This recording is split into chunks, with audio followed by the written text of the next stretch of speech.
Just a quick background before I start. Also to get accustomed with everybody here. We'll wait for another 5 minutes and then we'll start. So can I have a quick introduction so that I know whom I am speaking to? Yes, sir. I'm Tom Berger. Tom, okay. I'm doing my own startup. Also based out of Bangalore. Bangalore. Yeah. So startup in Bangalore, you're originally from? Officially, right, US based. Okay. A US based firm. Development all in Bangalore. Super. Yes, ma'am. Hi. Hi. I'm Sridevi. Sridevi. I work with Cognizant. Cognizant, India? You're Here in Netherlands. Here in Netherlands. Okay. Yeah. I work in for compliance for pharmaceutical services. Okay. Pharmaceuticals. Perfect. Yes. So I know you guys. I'll move here. Hi, sir. Hi. Yeah, So you're I'm just a tech. I'll call you tech. freelancer. I'm like Freelancer? IT help desk, and I do a lot of online classes, and a lot of them are from India. So I'm Okay. interested in Great. India. And you about Rob? Hi. Yeah, Rob, nice Yeah. to meet you. I work for the Ministry of Foreign Affairs in the Okay. Netherlands. Okay. And that's on export control of dual use items. All right. Also on cyberspace. Cyberspace. Cybersecurity. Great. All right. I think we'll wait just another 5 more minutes and we can start because we see a great variety in the audience that we have here in app development, in compliance, in freelancing, a lot bit more about help desk and things, and of course you from ministry. So yes. Quick idea about how India operates in terms of cybersecurity, because cybersecurity is something that is talked about a lot these days. Security-wise, how good are we in maintaining the posture in any organization? That's one. Second, how to collaborate inter-countries, right? So do we have that presence where we can actually foster those relationships between intercontinents and inter-countries? So that's one. And how do India actually progress from there in all its strategies and its movements and its any such kind of thing? So just briefing on those things is something which we'll be picking up on, and then we can grow from there in cybersecurity. So I fairly understand you guys have a bit more, some relevance about how cybersecurity works, what are the domains. A quick background before I start. So in cybersecurity, we have a lot of things, like we have InfoSec, we have cyber domain, we have compliance, we have governance, risk, everything that gets covered. And it's like from one end to the other end, we have multiple standards, frameworks, regulations, compliances to meet from different countries. We at India, how we foster that, that's where we're going to see. And it's nothing major because they are also burgeoning. It's kind of, becoming a global hub for a lot of people here. So I think let's start. Cool? All right. When we talk about digital India, so how we say digital India, and when it comes to European countries, Middle East, US, Northern American regions, and specifically India, we get to see that we have a lot of areas where we are very more reliant on digital mechanisms, things which are there already running and, established very well. Be it transactions, be it anything that we go from, buying a very basic grocery, we pay everything UPI. It's something which is cashless. We try and integrate all those things completely in one place so that, Now, what is at risk is the data that we are dealing with on a daily basis. That's at risk, right? Because we are actually giving away our data, our phone numbers, everything there very particularly. So when I talk about it's a rapidly emerging as global powerhouse, we see that a lot of things can be, started from, and when we talk about the digital landscape, can I quickly get some few prompts on what digital landscape could be? Or what could be a risk landscape? What are the things that we actually consider in risk landscape? Any wrong answers are also entertained. Wireless. Anything wireless. Violence? Okay. Okay, fairly. Risk landscape, I'm more covering towards the digital space, so maybe authentication, how you log into your systems, authorization, who has access to those systems, access controls, change management, problem management, any incidents, any kind of cyber attacks that do happen, everything does happen from that entire scape. So that's one. Now, when we talk about these innovations, can you also think about some innovative areas that we have come across in Cybersec? Maybe not India, but the other areas in European region, etc. Anything? Quick think prompts are okay. So, okay. All right, let's park it for now. And then move in for the next few slides that we come across. And when we talk about the infrastructure, so when we say that, okay, application is running smooth, we have access to everything, we can book tickets in advance, we can make all the transactions at our fingertips, it's at ease, everything is on our mobile right now, so everything is integrated. How does it happen? Application development, okay? So that's where you pull in all these little inputs, because one team cannot function the entire thing. So we have end-to-end collaboration between different departments. And then we say, talk about these strategic initiatives that we are actually trying to, pull in all the digital infrastructure into one place. We talk about infrastructure, meaning the servers, the networks, the applications, the architecture, everything that comes as the base. And then we talk about what certain areas that we need to look into. These could be from government, from different industries, from services, and from different academic areas. So now in India, we have a lot of universities who are actually starting to build up a lot of such initiatives that collaborate directly with the work-like experience, so that you don't have something which is very bookish, very theoretical, and then when you're actually at work, you see it's a complete different new world. So they have started to integrate those projects already in place. And then we have strong IT capabilities, growing talent pool, and progressive policy initiatives.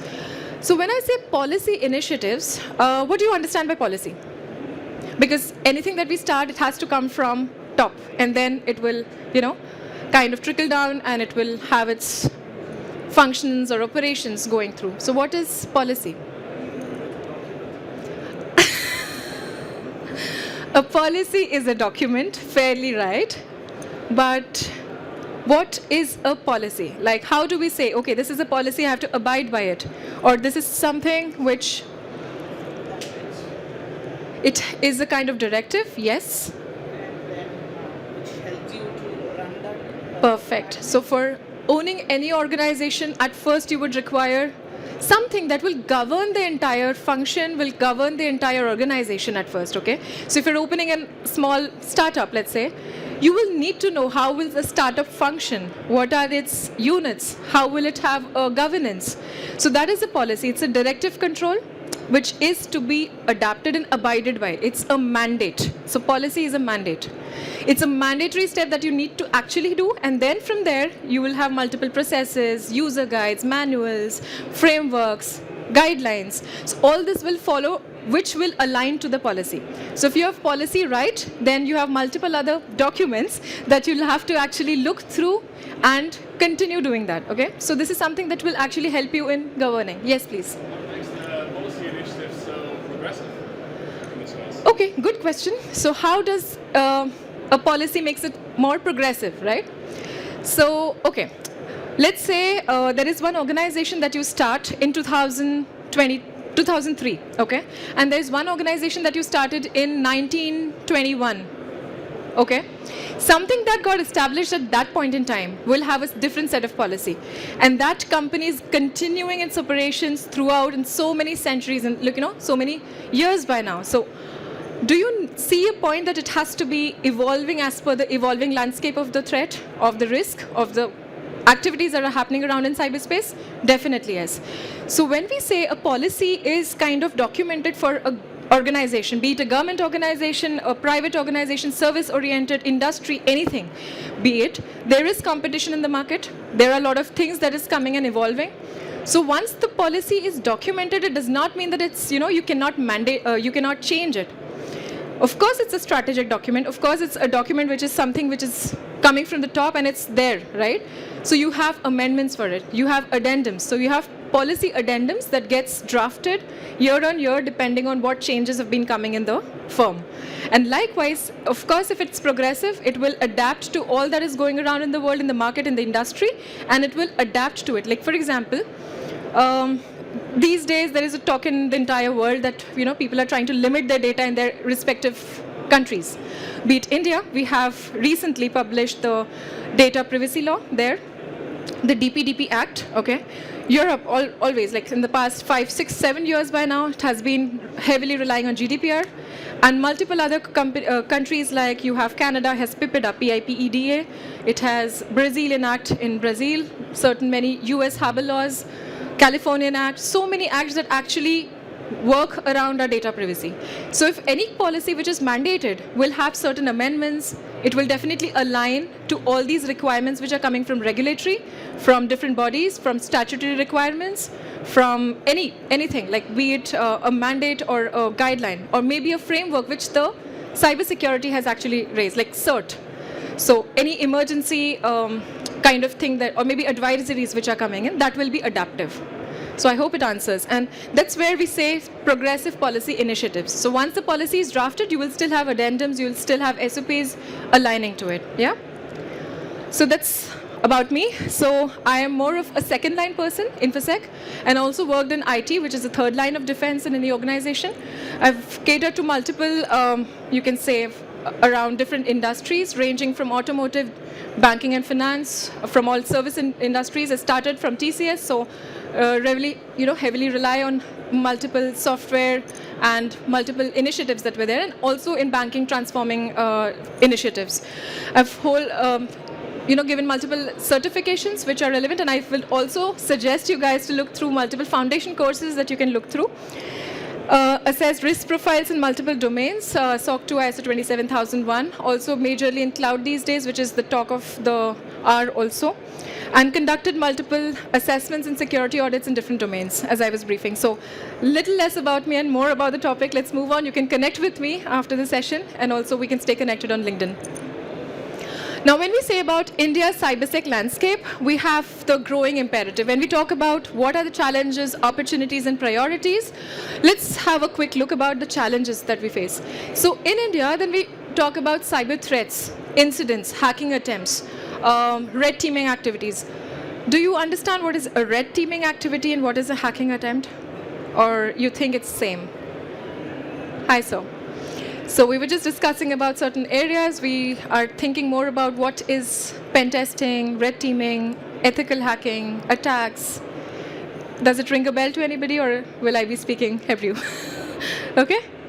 Cool? Fine. So in all these attacks and that we see that's coming up in multiple countries, in India as well, we see that there is a talent gap, okay? So when we talk about talent gap, it's like a new incident has happened, or there is some attack which is already going, investigation going around, and then we see that there is some lack of, you can say, competency, right? So in order to bridge that, it's not that we are incompetent, we are just scaling ourselves with what's coming new, because hackers will not wait, they will not compromise on anything, right?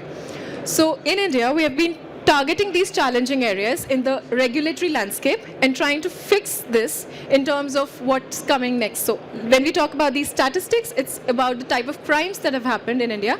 And these statistics have been taken in the past 5 years, which talks about, it's okay, the font is very small, but I can just help you with the digital fraud, which is like around 4,000 such cases, trading scam, you have investment scams, and also dating scams, okay? This is something very usually happening. Then we have different crimes which are reported. There is this OTP fraud, which is very familiar now. So you log in, there'll be a call, and you get to share some details, you share your OTP, and your balance is gone. So you're left with nothing. So there are such cases related to ATMs. So you have this ATM pin changing facility. So everything is digitized, everything is at your fingertips. So you just scan the mobile app and you're trying to do that. And a lot of fraudsters are giving you those phishing calls, okay, and making those happen. So such cases are also reported. When we talk about the ranking countries by the cybercrime threat level, we see that India stands somewhere around 8th. Okay, it's the UK, and you see India at the very, I don't see it. Cool. So this is something where we talk about the ranking. There were two rankings. So I've just put the threat level where it's Russia which is topping it, and then Netherlands is at 19, so fairly good position, and then we have multiple others there. When I talk about priorities, so securing the critical infrastructure is something, and incident response, okay? So when we talk about critical infrastructure, I was talking about the servers, the placement, how it is to be taken, is it to be, boarded on cloud or not, migration is there, so many activities, so that has to be strengthened. And digital literacy, of course, getting the people know about it, and stringent data protection laws, which have recently started, and the bill was passed. There's this act which is coming, and we will talk about it in the later slides. This is the entire cybersecurity investment drivers, threat landscape, specific services that are there. It's just a snippet from those reports that come from the services. Now, when we talk about key players, we see there are multiple agencies or different departments in India that work about. So private sector is the most talked about. It's more oriented towards the IT firms, the consulting firms. We have multiple associations like NASSCOM. But there are government agencies which are very hardcore. They're in electronics, IT, multiple coordinators from CSERT. Like we have the Computer Emergency Response Team, which is CERT in India. And academia, like we have NITs, IITs, and other different universities which are tying up. And we have Soebit Cybersecurity here in Netherlands, which is facilitating such kind of MOUs along with different industries and also different universities, so that such kind of course materials are readily available and people are actually adapted to it. Yes.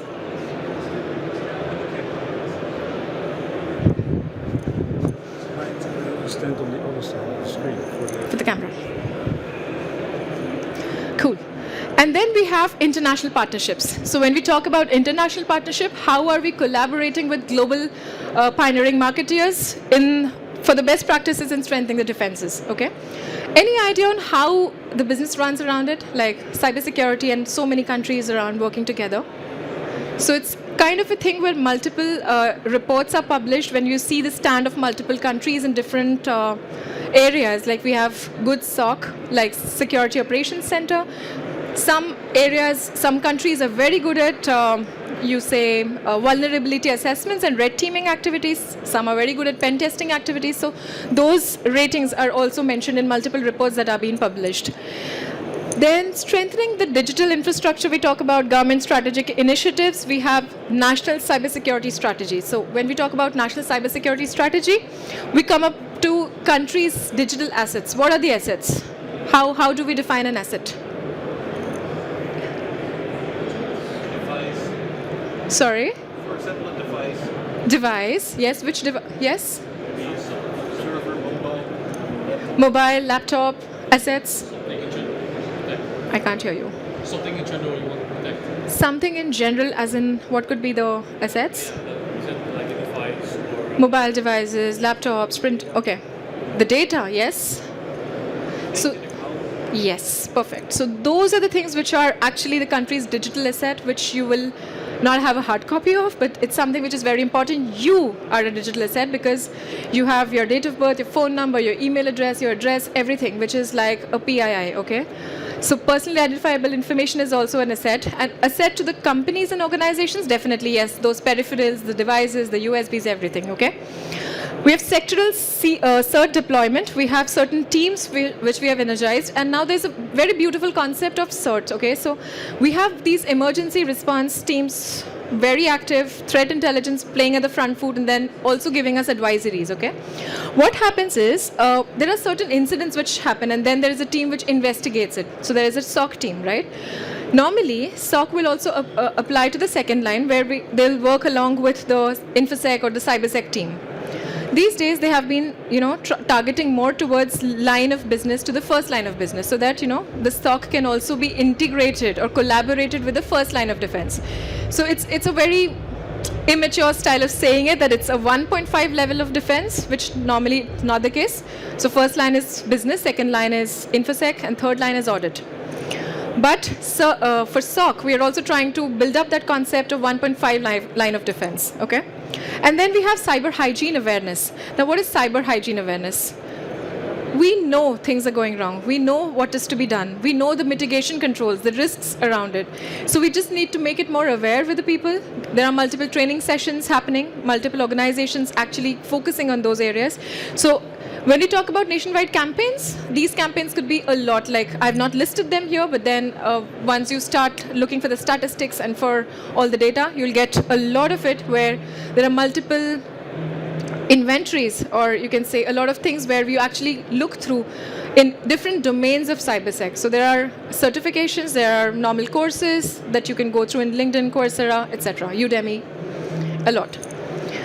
Then how do we actually collaborate in industry and academia? So when we were talking about industries, we say it's real time and it's like something that has to be fixed. So there is a fire and we have to douse it. But how do we do it if the person is a fresher?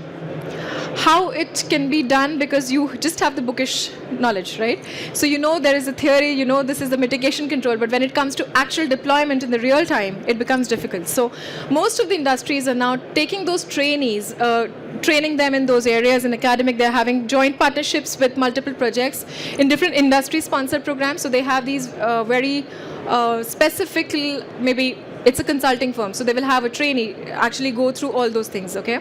They will actually be live in the system helping the associates in the firm. And then once the training is done and then they tie into what they have learned in theory, it will make sense. Then we have percentage of women in Cybersec. Do we see a lot of women in Cybersec? Fairly no. Okay, so whatever gender balance we talk about, when it's Cybersec, we see that if it's infrastructure, if it's network, a lot of men-oriented teams. We talk about SOC, a lot of men-oriented teams. Females are more or less in the, you can say, risk, compliance, a lot of them. Why? There is a lot of reasons around it.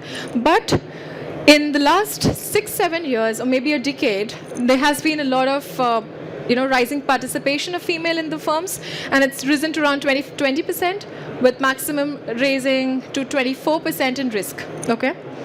Then we have the talent pipeline, upskilling programs and other things which fills in that talent gap. When we were talking about competency, it will skill up, and then there is a lot to do around each of these universities and technical institutes which actually help you through these Cybersec trainings. Now, when we talk about the trends in emerging technologies, there are a lot of things that you can talk about. It's immense. In Cybersec, when we have different domains, like we start from maybe just merely logging into the system. How do you do that? You put your username, you put your password, and then you type in your details, right? It's a field-oriented. Now, when you're in an organization, it's all something which is automated through your PKI card, from your card that you're using, from the chipset that you're using. How is it integrated, right? So there are a lot of Active Directory integrations that have happened, federated services which you have given to different other, let's say, Gmail or anything else that you can directly sign on with just your ID, or maybe you just don't need to fill in anything, okay? So a lot of attacks are mitigated there, a lot of thing that goes around in these.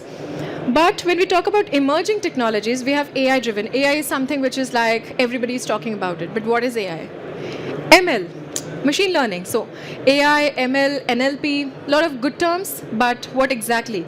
So we have a lot of courses here and a lot of projects which are pilot projects, which are something which is run from a first instant, and we're then giving it a good go. Blockchain authentication, okay? So this is where the access control, the authentication part which I was talking about, that's something which is based and integrated with the identity management that we have current, okay?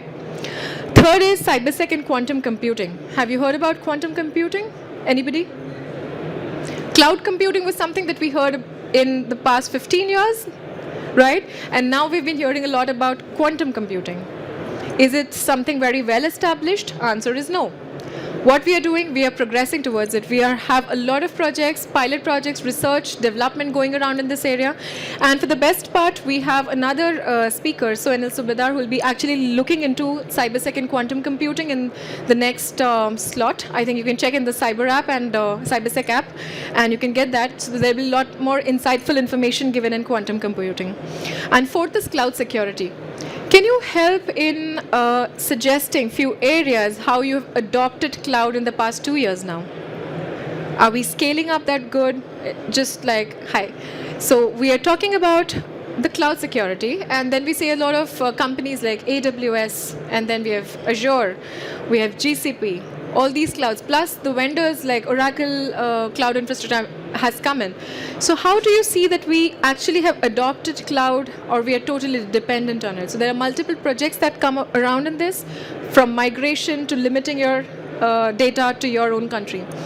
Okay, so one very interesting thing, when we talk about, let's say, Middle East, and specifically to one country, they have limited their data or localized their data to their own country in such a manner that they are not even supposed to use cloud services, even which we are heavily dependent on, like Azure and AWS. So how how do we actually see, okay, there is cloud, we know cloud is secure, we know something which is very not known to us because it's handled by the vendor, but we know that our system is secure, right? We don't have to worry a lot about it. It's just the data that we need to look into, but not the infra, right? But in data localization projects, we normally look into how to secure the data at on-premises, also relying on only private clouds and not the ones which are publicly available, okay? Now, okay, this is something interesting got to do with availability section. This is business and cyber resilience. So how do we build a business which is resilient and which is cyber resilient? Okay, I need your understanding on what is resiliency. What is resilience? A normal English term? What is resilience? Withstanding capacity, perfect. So something has happened and you're still there and you have a good comeback and you get your services up and running. So that's resilience. So it's like fault tolerant kind of a thing. So maybe if a system has gone to an outage, is a network breach or a data attack or something like that, how your business will get back to its normal operations in the minimum of its time, that's where your cyber resilience come in. We talk about business continuity capabilities, your systems running in availability, your e-governance securing digital platforms and government services, that's where we look into, and then we have the data protection laws. So when we tie in the data protection laws, we all are familiar with GDPR, right? So what has gone something very exceptional for India in data privacy, or you can say in getting the Data Act out. So we have the DPDP Act. Now it is India's first data protection act, to be very clear on this, because we have been hearing a lot about GDPR, we have been hearing a lot about US acts, cyber acts, and Australian acts, Brazilian acts, PIPEDA, POPIA in South Africa, etc. There is a lot. But in India, they were like, okay, it's my data, I'll give it to somebody, it's fine. So they were not as cautious and aware about. I'm not saying that they are not aware about it, they are, but there are also at times when, scam happens, they are the willing targets, because it's my data, as long as it's just the phone number, it's just an email ID or an address, but it's my PII. People are not that aware. So when it applies to the digital personal data within the territory of India, it's collected online or collected offline or later, right?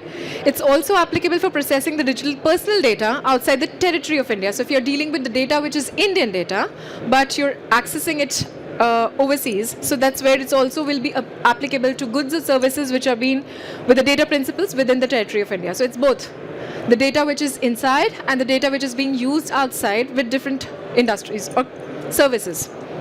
Then it also underlines the roles of significant data fiduciary, SDF, which we'll talk about later in the next slide. And then it also talks about that the government will identify using the volume and sensitivity of the personal data which is being processed. So if you're just buying anything or any item on the application, you just click that and then you start giving your information, your phone number, your email ID, your date of birth, because okay, there is 5% off or 10% off on that commodity. Maybe you'll not be using that app maybe in the next year, but still you're giving that data and it's there. You can say the data residency is there, right? Then we have specific obligations under this, where we appoint a DPO. So we have a data protection officer. So there are these new posts which are coming up in data privacy, that we have the entire domain completely handled separately out of the InfoSec. Earlier it was a part, but now they have clearly mandated it to be a separate DPO in the board, okay? And also the impact assessments which are done. So basically you might be aware we have a lot of impact assessments in availability area, like BCP, BIA, right? But we also have a data protection impact assessment done. So in detail, when we talk about what kind of data, what are the losses, what compromise of personal data could be done, so those things are considered. Applicability. So when we talk about whom it applies to, it's any digital personal data within the territory of India. It could be in digital form, in offline form, personal data collected in non-digital form as well, or which can be digitized subsequently, meaning if there is some, let's say a survey or something where people is actually knocking your door and collecting the facts and then later feeding it to the system online. So this is something which is a non-digital form, later subsequently processed to a digital one. And processing these digital personal data outside the territory, if such kind of processing is in connection with any activity of offering goods or services outside the country. So that's also taken care of. And the data which is, maybe handled outside, but is actually running back to the infra which is hosted in India, something is also covered in this act, okay? The key tenets. So what are the key tenets or the stakeholders? I was talking about data principle. It's where whose data is being processed, okay? So whoever is the data, that's your data principle. We have data fiduciary is the organization who actually decides what data needs to be collected. So if I'm the person and I say, okay, let's do a survey, let's check a sample of 20 people whose data gets collected is a data principle, and I'm the one who's deciding on what data. Okay, you get the date of birth, you get the phone number, you get the number of members in their family, etc. So that goes as the organization who's a data fiduciary. We have SDF, who is a significant data fiduciary. It's actually organization that process a large volume of data, okay? Now, any example of such kind of a firm which will deal with personal data almost every now and then? Can think of? Anybody? No? Yes. So Aadhaar, if people do not know, it's kind of a national identity. A company or an organization which will deal with all the personal information on a daily basis, like you have the cards, right? It's a national identity. Then data processors who will process this data on behalf of that fiduciary, and then there is a consent manager who will assist the data principal, meaning whose data, and the data fiduciary who is the organization. So it's kind of a consent manager who gets that, reviews it, withdraw the consent, whatever. All such activities are handled here. Now, basic quick things or takeaways from the DPDP Act in India. We say that personal data of children should not be used for tracking, behavioral monitoring, or any kind of targeted advertising, okay? And there is penalty up to 10,000 in case of false information, okay? Then you have to also, it's something where nominate a person to exercise rights in an event of death or incapacity. So if the death is not registered and you still are using, it's kind of something where you will be at fault, okay? Exempt this DPDP Act where there is a national security or maintenance of public order, or there is a natural disaster, okay? Also some kind of police and crime investigations where this is kind of exempted. Then there is no right to be forgotten, okay? So you cannot, it's more like a non-repudiation that you do and you cannot say that you have done. I mean, you have to say you have done it and not deny that it's not yours. So something of that sort. For 5 years from the commencement of DPDP, the central government has actually given you the power to exempt the data fiduciary, meaning the organization, or different class of fiduciaries from any provision of specific time period. Like, for example, there was a drive for GDPR when they had to actually abide by all the policies, regulations, compliance in the specific period of 3 years or 4 years maximum. So we have also exempted in that format, and meanwhile that compliance needs to be considered. In case of government entities, retention timeline will not be applicable. So that's one. Now, central government may restrict processing of PII from some countries. So this is something very specific, and it depends from different countries where the government has decided on that, and there will be right to information will no longer be in use. Then request for consent to be presented in English or any language specified, because in India, there are a lot of languages in different parts of country. In the different parts of the country, there are different states speaking different languages. So that's given. Consent will not be used for criminal charges, okay? And then can be withdrawn at any given point in time. Now, when we talk about the national cybersecurity approach, okay, there are certain areas that we look into. As I was speaking about, infrastructure protection is something very important that we look into, that we ensure the security and compliance in that area. We have cyber threat intelligence. Now, cyber threat intelligence is something related to your SOC operations, where you're handling the adversaries, you're handling the intelligence reports that are coming from outside, from the CERT and from different agencies, and then also mitigating those cyber threats, right? So what kind of policies are there in that firm so that it, kind of aligns with such kind of operative effectiveness, okay? Then we have capacity building. Now in capacity building, how do we actually scale up? So that's where we actually were talking about the cybersec workforce.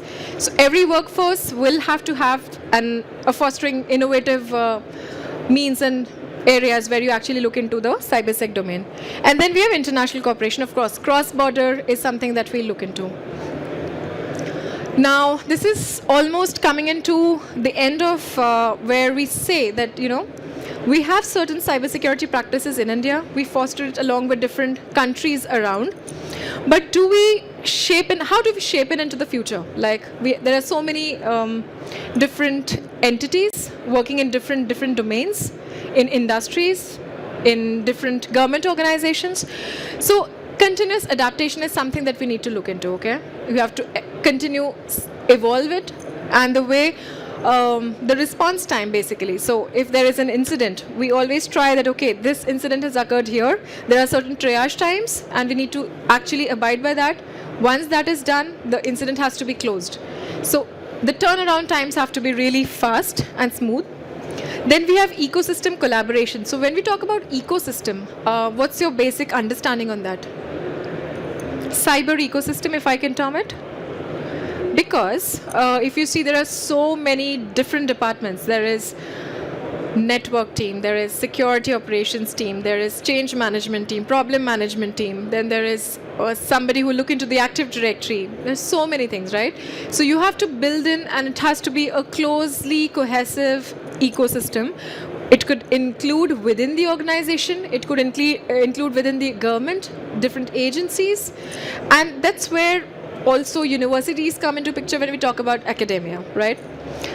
And the last is the holistic approach about integrating this into the fabric of India's digital transformation journey. It's where we talk about a lot of different projects, okay?